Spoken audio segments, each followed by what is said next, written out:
Yesterday was a dark day in Hyderabad, in our great nation India. The Supreme Court has recently, the Chief Justice, imprisoned a person for 5 years attacking a journalist. 1 week ago, Haryana MLA instigated, not beaten, instigated to beat the journalist. Immediately, the Supreme Court has called for CBI inquiry. Silencing a journalist is silencing a democracy. Silencing a journalist is silencing judiciary.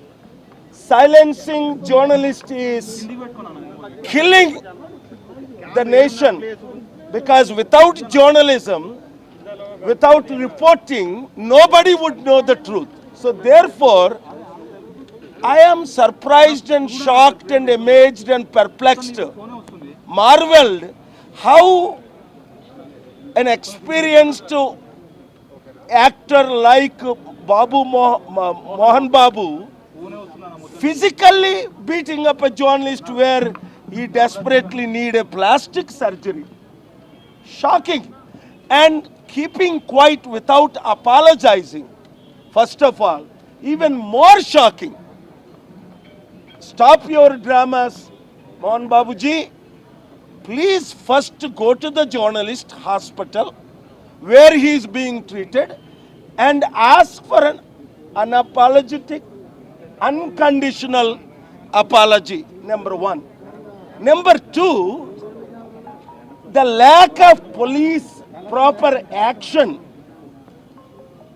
You see, in North India, the Supreme Court imprisoned, sending notices, so that these MLAs and MPs or actors, whoever they may be, many times, many stories told about me, but you don't physically attack. You go to the court or you fight for justice if it is falsely written. But don't take the law into your hands.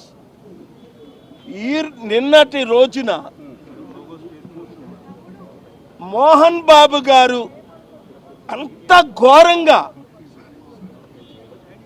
ఒక జర్నలిస్ట్ని ఫిజికల్గా కొట్టడం నేను చూసి shock అయ్యాను. విజయవాడ నుంచి రోడ్లో వస్తూ తీవ్రమైన గాయాలు, ప్లాస్టిక్ సర్జరీ అవసరమని డాక్టర్ గారు చెప్పారు.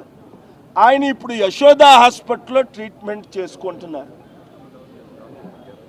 అలాంటిది మోహన్ బాబు గారు తక్షణమే క్షమాపణ చెప్పాలని రాత్రి 10 గంటలకు నేను గౌరవంగా 12 గంటలు సమయం ఇచ్చినప్పటికీ ఆయన క్షమాపణ చెప్పకపోవడం సరికదా. పోలీసులు ఈ విషయం తీవ్రంగా చర్యలు తీసుకోకపోవడం, ఇంకా ఘోరం ఏంటంటే మన తెలుగు రాష్ట్రాల్లో కోర్టులు తీవ్రంగా స్పందించకపోవడం.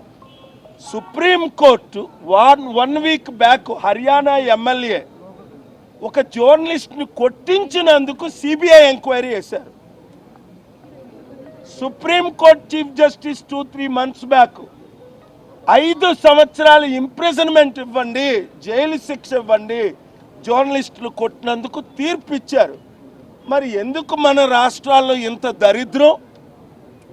జర్నలిస్టులను కొట్టడము అంటే జర్నలిస్టుల్ని అడ్డుకోవడము అంటే ప్రజాస్వామ్యాన్ని అడ్డుకోవడం అని మనందరికీ తెలుసు.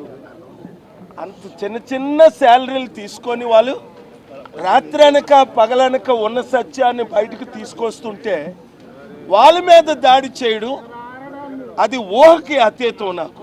కనుక దాన్ని తీవ్రంగా ఖండిస్తున్నాను. ఇలాంటి దాడులు ఎవరైనా చేస్తే, నేను ఎప్పుడూ అనుకున్నాను హైడ్రా గురించి ఏ విధంగా పిల్లేసానో, రేప్ కేసుల గురించి ఏ విధంగా, స్పెషల్ స్టేటస్ గురించి, స్టీల్ ప్లాంట్ల గురించి, జర్నలిస్టుల దాడుల మీద నేను అతి త్వరలో ఒక పబ్లిక్ ఇంట్రెస్ట్ లిటిగేషను ఒక 1 వీక్ టైం ఇచ్చిన తరువాత ఈ విషయంలో నేను స్పందించి ముందు తెలంగాణ హైకోర్టులో తర్వాత సుప్రీంకోర్టులో జర్నలిస్ట్ న్యాయం కొరకు ఫైట్ చేస్తాను. Thank you very much.